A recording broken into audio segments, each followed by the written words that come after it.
Saya Octavianus Sene, saya dipanggil Okto. Saya salah satu anggota tim penanganan satwa di Balai Besar Konservasi Sumber Daya Alam Nusa Tenggara Timur. Saya tergabung di unit penanganan satwa sejak kurang lebih 6-7 tahun yang lalu karena terkait dengan tugas kedinasan saya. Oleh karena hal itu, saya terpanggil untuk melakukan tugas penyelamatan satwa sampai dengan saat ini, detik ini. Tentang buaya ini sendiri, ya, saya jelaskan sedikit bahwa di Nusa Tenggara Timur ada satu jenis buaya, yaitu buaya muara atau Crocodylus prsus nama latinnya.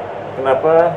Karena di Nusa Tenggara Timur ini ada banyak pulau, pulau-pulau kecil, pulau-pulau besar, juga banyak muara, banyak sungai kecil-kecil, banyak bahkan sungai besar, muara, begitu banyak, sehingga merupakan habitat mereka, buaya muara, Crocodylus prsus. Akhir-akhir ini memang terjadi konflik, banyak meresahkan buaya yang bermunculan di area publik, seperti kita lihat di media, ya, di YouTube, di berita, di media-media online. Banyak terjadi buaya yang bermunculan secara tiba-tiba dan meresahkan masyarakat, bahkan ada interaksi negatif, ya, interaksi negatif dalam hal ini terjadi konflik menyebabkan bahkan sampai meninggal dunia.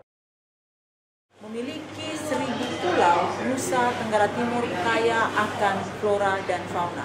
Kali ini dalam segmen channel YouTube saya Secangkir Teh Diana, saya memiliki tamu istimewa.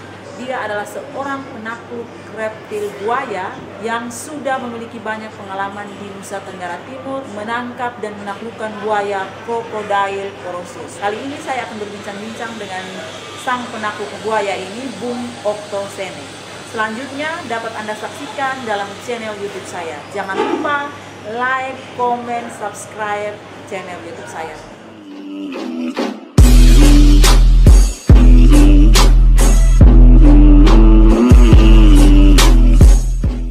Kali ini saya kedatangan tamu istimewa.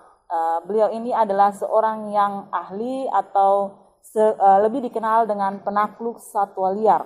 Dalam hal ini, hari ini pembahasannya terkait dengan adanya maraknya buaya yang berkeliaran di Pulau Timor, Nusa Tenggara Timur. Baik, untuk tidak perpanjang kata, saya ingin untuk berkenalan langsung dengan narasumber saya hari ini, Bung Okto, ya. Ya, baik Bung. Sebagaimana yang kita ketahui bahwa Anda ini masuk di dalam tim Wildlife Rescue Unity. Saya ingin Anda menjelaskan sedikit apa yang dimaksud dengan Wildlife Rescue Unity yang ada di Nusa Tenggara Timur. Jadi biasa kita singkat WRU. Wildlife Rescue Unit. Itu sebuah tim yang dibentuk di Balai Besar KSDA Nusa Tenggara Timur kurang lebih sekitar 5-6 tahun yang lalu. Kenapa muncul tim ini? Tentu ada suatu sebab akibat sehingga muncul tim buaya ini. Kalau kita Indonesia kan unit penanganan satwa. Unit penanganan satwa ini dibentuk beberapa tahun yang lalu, kurang lebih 5-6 tahun lalu, di Balai Besar, kantor Balai Besar KSDA NTT, yang mana sebelumnya sudah mulai buaya bermunculan di pantai, di area publik, di pemukiman, pokoknya buaya-buaya yang keluar dari habitat, terus membuat masalah. Adanya konflik, bahkan ada konflik yang sampai meninggal dunia, konflik satwa buaya dan manusia. Nah, karena kita di NTT, bahkan di Indonesia, belum memiliki tim yang ahli khusus untuk buaya. Untuk penanganan satwa ini banyak, ada satwa monyet, ada ular. Nah, itu kalau di NTT ini kebanyakan binatang-binatang kecil. Kalau di Kalimantan ceritanya lain lagi, itu ada gajah, ada harimau dan segala macam di Sumatera. Tapi kita di sini yang masih tersisa, ya, nanti sebentar kita bicara lagi status buaya ini kenapa dilindungi. Ya, karena sampai dengan saat ini di NTT ini kita cuma punya satwa liar yang masih tersisa, ya mungkin dari peninggalan dinosaurus sampai turun, yang tersisa mungkin tinggal buaya. Buaya ya, oke. Sehingga mungkin pertimbangan-pertimbangan itu buaya ini dimasukkan dalam satwa yang hampir punah, yang dilindungi oleh pemerintah. Itu ada di PP 7 peraturan pemerintah nomor 7 tahun 90. Oh iya. Ya, kalau tidak salah. Ya, PP baik 7. Bung Okto. Sebagaimana Anda tadi katakan ya bahwa di Nusa Tenggara Timur, khususnya Pulau Timor ini, buaya termasuk salah satu satwa predator ya, yang kemudian kadang menimbulkan konflik dengan manusia itu sendiri. Nah, pertanyaan saya lanjutan adalah, kenapa kemudian buaya di Timor ini harus dilindungi? Mungkin Bung Okto bisa jelaskan pada momen ini. Jadi saya kembali lagi, undang-undang untuk perlindungan satwa ini sudah keluar lebih dahulu. Sedangkan konflik ini baru terjadi akhir-akhir ini, sekitar 10. Jadi tahun 2010 ke atas, itu mulai muncul konflik satu-satu. Belum banyak seperti sekarang, tapi mulai bermunculan konflik satwa, buaya, dan khusus buaya dan manusia. Ada yang fatal, ada yang non fatal, ya itu cedera ringan, cedera berat, tapi tidak meninggal. Bahkan ada yang sampai fatal, korban fatal sampai meninggal di tempat akibat serangan buaya yang terjadi di beberapa tempat. Dari situ saya kembali lagi ke belakang tadi, kenapa muncul tim unit penanganan satwa ini.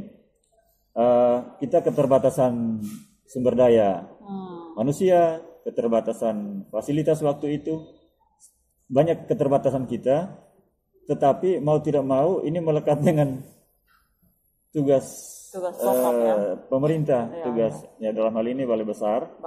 Sehingga mau tidak mau kita harus mencari solusi. Balai Besar harus mencari jalan keluar. Tentunya tidak sendiri, tapi berjalannya waktu Balai Besar juga bekerja sama dengan pihak-pihak lain. Tapi intinya kita bentuk dulu tim unit penanganan satwa, sehingga tim ini fokus ya, khusus untuk penanganan satwa, khususnya untuk lebih khusus lagi ke buaya. Oke, baik, saya paham Bung Okto. Tadi Anda jelaskan bahwa kenapa kemudian sampai dibentuk tim ini akibat dari adanya konflik satwa ya. Baik Bung Okto, pertanyaan saya lanjutan adalah akhir-akhir ini muncul beberapa video yang beredar terkait dengan kemunculan buaya muara khusus di wilayah perairan Timor ini. Nah, bagaimanakah kemudian Anda melihat ini, dan apakah ini juga kemudian menjadi suatu ancaman bagi manusia itu sendiri, karena mungkinkah buaya ini memiliki daerah teritorial sendiri? Silakan Bung Okto. Ya, jadi akhir-akhir ini banyak video beredar ya. Banyak video beredar, buaya bermunculan di mana-mana, di area publik. Justru kehadiran tim unit penanganan satwa ini untuk meminimalisir konflik yang terjadi. Dan terkait dengan tugas Balai Besar, tapi peraturan pemerintah nomor 7 tahun 99 ada salah satu pasal menyatakan bahwa buaya satwa yang keluar dari habitatnya ya, muncul ke area publik dan meresahkan warga, itu digiring kembali ke habitatnya. Tidak dibunuh, dia hanya bisa dibunuh kalau posisinya menyerang petugas atau menyerang manusia, dan ditembak atau dibunuh oleh petugas yang berwenang. Dalam hal ini penanganan buaya ini tidak harus sembarangan orang ya. Harus ada unit khusus yang kemudian mengurus ini ataupun menghantar ini pada habitatnya ya, seperti tadi Anda jelaskan. Baik, pertanyaan saya lanjutan ya Bung Okto, apakah Anda melihat lagi bahwa kemudian buaya ini berkonsentrasi hanya pada area Laut Timor, ataukah di daerah-daerah lain juga ada hal atau persoalan yang sama, yakni terkait penanganan buaya ini?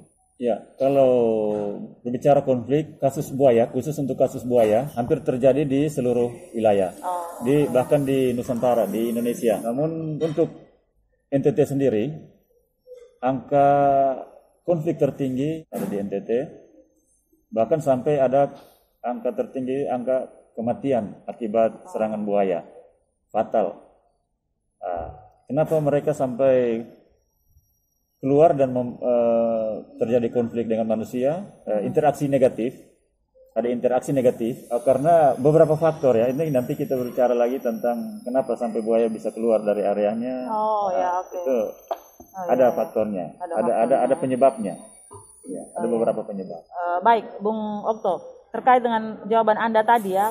Kemudian kalau kita melihat ya, Anda sudah berkarya cukup lama ya di unit penanganan satwa liar ini ya. Nah, menurut sepengetahuan atau sepengalaman Anda ya sejauh ini, mana karya yang paling Anda takuti atau karya yang memang paling unik menurut Anda dari semua penanganan atau kasus yang pernah Anda tangani?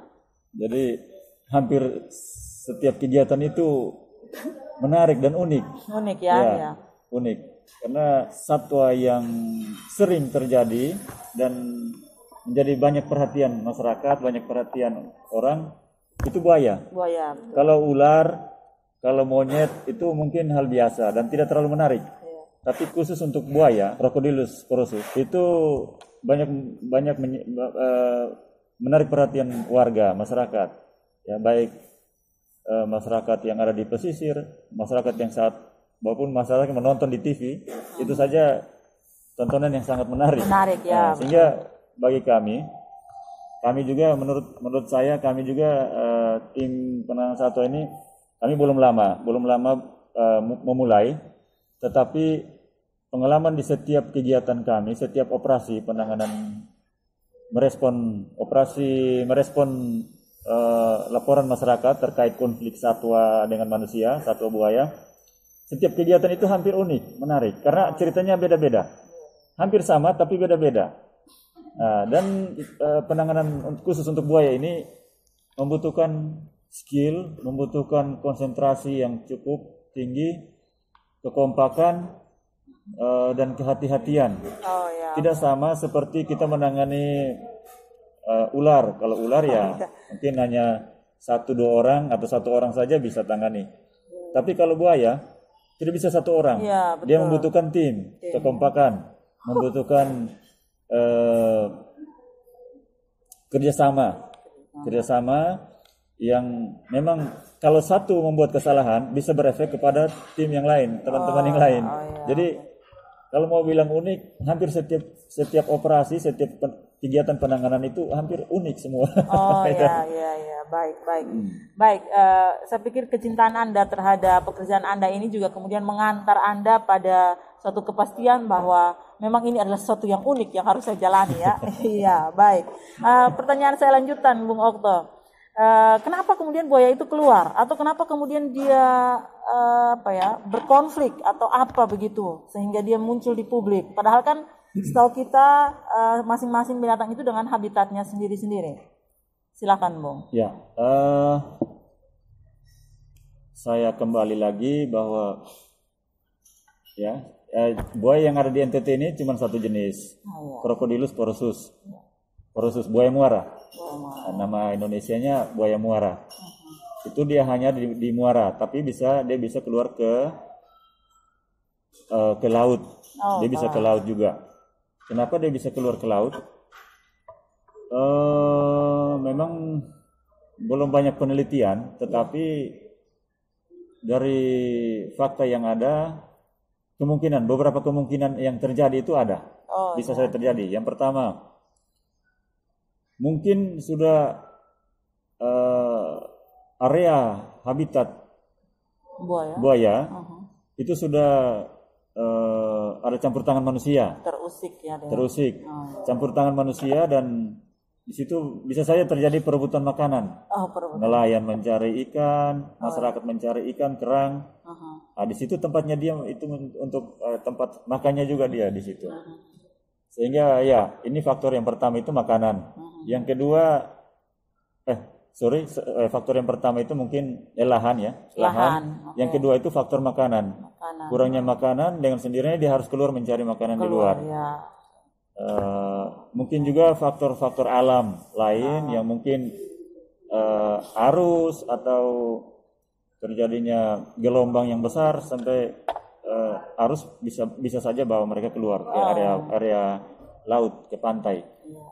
Tapi sesungguhnya mereka ini buaya muara, hidupnya di muara. Hidupnya di muara Ya. ya. Seperti itu, kurang lebihnya seperti itu. Iya, baik, Bung Okto. Saya pikir saya sependapat dengan Anda. Tadi kurang lebih ada 4 hal yang Anda sampaikan terkait dengan alasan kemudian kenapa buaya itu keluar dari habitatnya ya. Jadi sangat rasional dan bisa diterima oleh akal sehat. Nah, pertanyaan saya lanjutkan ya. Sebagaimana yang kita ketahui semua ya, bahwa di Pulau Timor ini masih banyak tradisi-tradisi atau kebiasaan yang unik, di mana orang Timor ada yang melakukan ritual-ritual terkait dengan buaya itu sendiri. Bagaimana pemahaman Anda atau Anda berkomentar tentang ini? Atau mungkin ada kejadian unik yang pernah Anda tangani selama ini? Ya. Mungkin Anda menangkap buaya atau ada yang datang bagaimana? Coba Anda jelaskan. Jadi kejadian unik ini ada satu kejadian unik, itu kurang lebih tahun 2013-14 kalau tidak salah, sekitar tahun 2013-14 itu. Itu ada buaya yang kita tangani karena keluar ke area publik, terus kita lakukan evakuasi, penanganan oleh tim, terus kita bawa ke kantor, terus kemudian ada dari pihak keluarga yang datang dan mengakui bahwa ini buaya itu buaya milik mereka, nenek moyang mereka. Ya, saya tidak sebutkan nama tapi mereka sangat meyakini bahwa itu nenek moyang mereka. Sehingga kemudian mereka itu minta untuk kita melepaskan buaya itu secepatnya, jangan sampai menyiksa karena bisa membahayakan mereka. Sehingga kemudian kita koordinasi dengan pihak balai besar, ya, pimpinan balai besar, terus dengan pihak keluarga yang menyatakan bahwa buaya ini adalah buaya nenek moyang mereka. Mereka datang dan mencari, sehingga akhirnya kita sama-sama rilis, lakukan pelepasan kembali di habitatnya. Itu di area selatan, ke arah selatan, pantai selatan. Ada di sana ada tempat habitat yang memang habitatnya buaya. Kita lakukan TTS karena memang sesuai dengan aturan, ya, sesuai dengan PP 7 juga, ya. Kita lakukan tidak salah. Kita selalu berpedoman pada aturan. Sehingga apapun kemauan masyarakat tetap kita ikut dengan aturan. Ya, tidak bisa saya semena-menanya kita ikut kemauan masyarakat. Karena sangat berisiko dan bahkan berisiko bagi banyak orang lain. Sehingga pada waktu itu ada ritual yang dilakukan oleh pihak tertentu ini. Silakan saja, karena itu memang kita tidak bisa melarang. Kami bekerja sesuai dengan SOP, standar operasional prosedur yang ada, yang sudah dibuatkan, dan mereka sesuai dengan adat istiadat mereka atau dengan tradisi mereka, sehingga kedua sisi ini jalan sama-sama. Tentu dengan prosedur, sehingga tidak ada efek negatif atau tidak ada yang cedera setelah rilis atau pelepas liaran. Ada beberapa hal yang menarik di situ, bahwa ada ritual.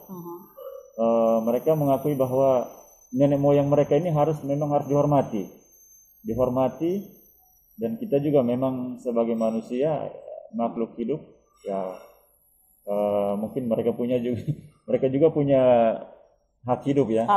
Tapi oleh satu alasan tertentu mungkin dia disakralkan oleh suku-suku tertentu. Dan ini tidak saja ada di NTT, tidak saja ada di daerah tertentu di NTT ini, tapi ternyata ada di beberapa tempat seperti di Sulawesi, di Kalimantan, di beberapa tempat lain yang sama juga, yang mirip juga. Melakukan ritual. Ada keyakinan tertentu seperti itu. Ya. Ya. Kurang lebih seperti itu. Iya, baik Bung Okto. Saya paham ya bahwa ini kemudian juga menjadi satu tradisi bagi sebagian ya suku atau suku kecil di Nusa Tenggara Timur. Nah, pertanyaan saya lanjutannya, Anda begitu banyak memiliki pengalaman seperti ini, tapi apakah kemudian Anda sendiri pernah bersanding dengan penakluk predator besar di dunia? Mungkin dari Australia atau Ya, Amerika? mungkin pernah lihat di YouTube, pernah lihat di berita, nonton di berita di YouTube, ada di beberapa media yang tahun lalu sebelum virus corona ini muncul, Ya. kita sempat bukan tahun lalu ya, tahun ini kalau ya tahun lalu tahun ini. Oh ya. 2019 2020. Oh ya, oke. Kita dipercayakan untuk tangani buaya berkalung ban. Oh ya, apa di itu? Sulawesi Tengah, di Palu, di kota Palu. Di kota Palu sebelum terjadi tsunami, gempa, ada satu fenomena seekor buaya muara yang areanya memang di kota, di dalam kota, di jembatan kuning yang kita nonton di TV itu sempat runtuh. Nah, itu tempat mereka di situ. Jadi kami dipanggil ke situ untuk selamatkan ban yang terlilit di lehernya. Jadi kita namakan itu B3, buaya berkalung ban Palu. Buaya berkalung ban Palu. Hingga menyita banyak perhatian masyarakat, khususnya masyarakat orang-orang yang memang punya perhatian untuk satwa, punya kecintaan terhadap satwa. Mereka sangat tertarik untuk menolong.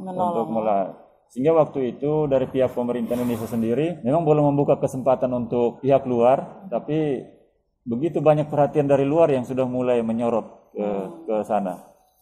Kami waktu itu dipercayakan karena memang tenaga ahli masih jarang, sehingga memang dan waktu itu kita sudah mulai ada pengalaman sedikit, belum ahli tapi sudah paling tidak kita sudah melakukan beberapa rescue. Sehingga kita dipercaya untuk membantu di sana. Sementara berjalannya waktu nanti kemudian belum berhasil, dibuka lagi peluang untuk pihak luar membantu. Tapi sampai dengan saat ini memang dari beberapa negara sudah turun untuk membantu, untuk lakukan aktivitas di sana, tapi belum berhasil juga. Ya. Salah satunya dari Australia, Matraik dengan Chris Willow.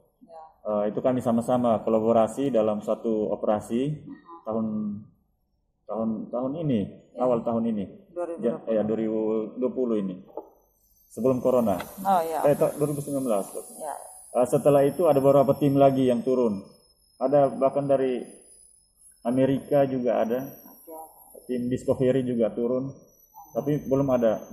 Sebelumnya memang Panji yang sudah duluan. Sudah banyak tim yang turun namun belum berhasil. Entah alasan apa. Ya mungkin belum beruntung saja. Kita masih terus berupaya. Oke, baik, perbincangan kita ini saya ingin bertanya kepada Anda, apakah Anda sudah berkeluarga atau belum? Kemudian kalau Anda sudah berkeluarga, mungkin ada tidak ketakutan ataupun kecemasan dari istri, anak, dan keluarga yang lain? Ya, jadi kalau sekarang mungkin sudah seperti biasa ya, keluarga sudah menerima menerima. Kalau saya sudah beristri, sudah anak 2, sepasang anak, yang pertama perempuan, yang kedua laki-laki. Memang awalnya istri, anak-anak itu agak cemas. Mereka cemas ketika kita dipanggil untuk dibutuhkan seketika, karena konflik ini terjadi tidak direncanakan. Ya, betul. Entah siang, entah malam, entah hujan, angin, kami tetap harus ada, negara harus hadir. Negara harus hadir. Jadi kita terpanggil untuk, ya saya anggap sebagai ini tugas pokok saya, ya ibadah saya untuk ibadah ya. Jadi karena kita sudah punya beberapa pengalaman, ya sedikit kemampuan untuk menangani buaya, ya memang awalnya agak rumit. Kita masih terbatas, kemampuan juga terbatas, pengetahuan juga terbatas. belum ada belum ada pengalaman yang luar biasa lah. Seadanya. Nah, disitulah itu yang keluarga cemas. Sampai bahkan bukan hanya istri anak tapi mama, keluarga sampai telepon. Katanya kamu ada berita, ada berita di TV di ini. Kamu ada tangkap buaya. Hati-hati atau ini begini.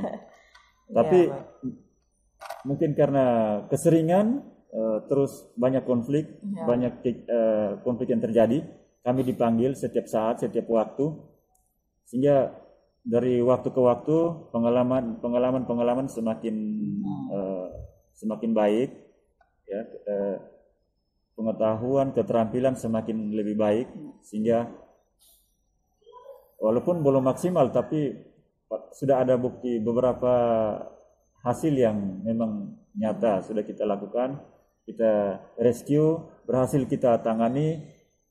Walaupun ada yang meninggal ya kita tidak bisa tolong. Oh ya, betul. Nah, kami ya ketika dipanggil di lapangan itu tidak hanya kami sendiri. Karena kami hanya fokus ke satwa. Nah, kalau ada di situ sudah ada tim SAR atau Polair, nah, kita bagi kerja masing-masing. Ya BBKSDA, tim unit penanganan satwa melakukan penanganan satwa, yang manusia mungkin tim SAR, Polair. Kalau mungkin belum saat itu tim yang ada kami, ya kita berupaya untuk menyelamatkan keduanya. Ya, baik manusia, tapi terutama manusia ya. Kita selamatkan manusia, terus kemudian kita selamatkan juga satwanya. Ya, baik, Bung Okto. Saya kemudian berkesimpulan bahwa Anda ini termasuk salah satu penakluk predator liar, dalam hal ini buaya ya. Tetapi kemudian dalam perjalanan pekerjaan Anda ini menghantar Anda pada satu kepastian keyakinan bahwa ini merupakan ibadah. Di mana pekerjaan Anda ini merupakan, yang tadi Anda sebut bahwa ini merupakan ibadah ya. Karena negara harus hadir untuk keselamatan manusia ya. Saya sependapat dengan Anda ya. Luar biasa Bung Okto. Saya pikir cukup untuk perbincangan kita siang hari ini. Mungkin kita bisa bertemu di lain waktu lagi. Terima kasih Bung Okto.